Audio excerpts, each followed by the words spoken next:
তারা সুযোগ পাবে এবং দেখা যাবে তাদের মধ্যে থেকেও কেউ কখনো বিশ্ববিখ্যাত হয়ে গেছে। আপনারা হয়তো ফুটবলার ম্যারাডোনার কথা শুনেছেন।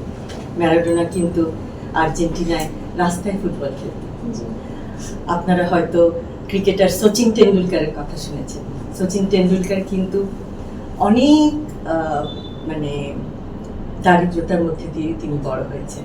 তিনি এমনও ছিল না যে তিনি তার পোশাক পরিবর্তন করে খেলতেন, ভিজা পোশাকে খেলতেন, ওনার একটি দ্বিতীয় পোশাক ছিল না। সেজন্য আমাদের সমস্যা কিন্তু আমরা নিজেরাই পরিবর্তন করতে পারি, কারণ আর্থিক সমস্যাটা কিন্তু আমাদের কোনো বাধা হওয়া উচিত না।